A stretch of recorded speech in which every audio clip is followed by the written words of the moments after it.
Addiction is a very real phenomenon that thousands, if not millions of people suffer through.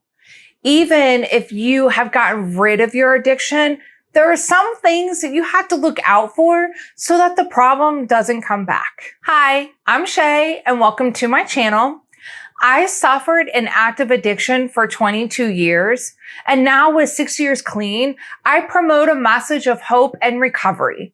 If you or a loved one are suffering and could use some encouragement, please like, comment, subscribe, and share my video. It is only with your help will I be able to get this positive message through YouTube's algorithm. For today, we're going to talk about some addiction recovery triggers and how we can handle them. So let's just get right into it.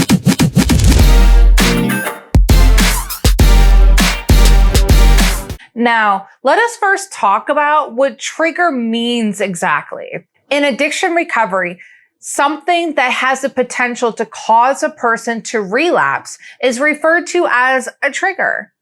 A trigger could be anything that directly makes a person want to use drugs or alcohol again, or it can be an uncomfortable emotion that sends them back down that dark path and puts them back on track for destruction in their life. If you've attended 12-step programs like Alcoholics or Narcotics Anonymous, then you already know that it is considered to be some sort of obsession that basically derails your progress, and it makes you embrace the drugs and alcohol once again, forgetting all about those dark times.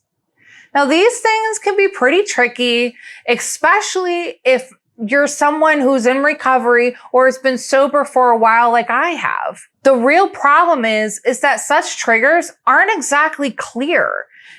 It could be something as little as driving past an old liquor store or your old favorite bar. Or it could be something more potent like a major breakup or a crisis that makes you look at those old times that you once had in a fond way. So the question here is, how can one avoid these triggers? After all, there must be some way around this. People do get rid of their addictions, don't they?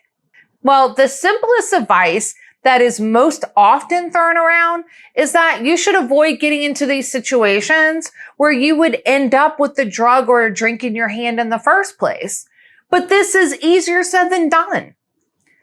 What if it's someone that you've been friends with for a long time, or a family member, or even a coworker? The thing is that most triggers are not things like bars or street corners where you used to get your drugs from, but rather the emotions related to things or situations, or even the reactions that people have to certain situations. The tension or emotions that come with engaging with toxic family members can be triggering for many people. Are we to avoid them completely and ignore our relatives rather than learn to handle the situation? Well, since emotions cannot be suppressed, avoiding triggers in full is, well, next to impossible. Oh, and if you think suppressing emotions is the way to go, that's just going to open another can of worms that people simply are not ready for.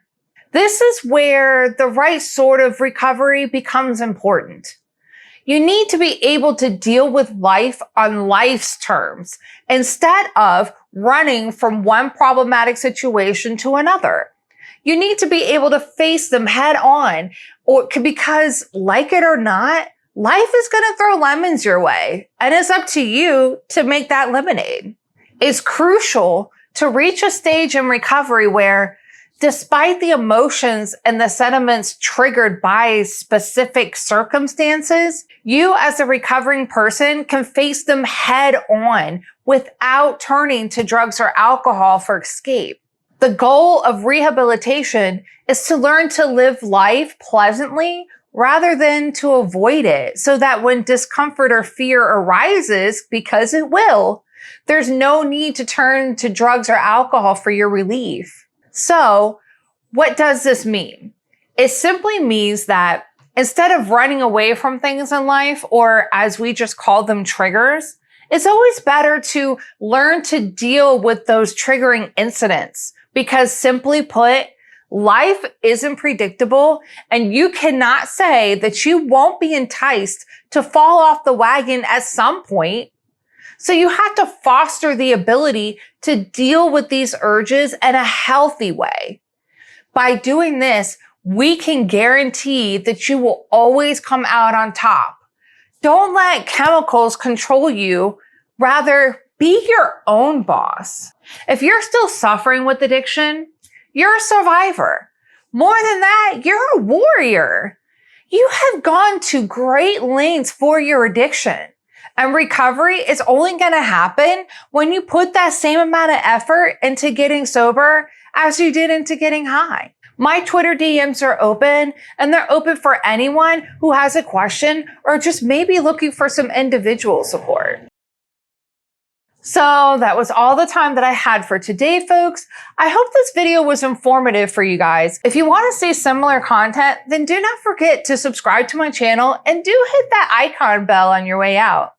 And don't forget to be the change in the world that you want to see. And I hope to see you in my next video.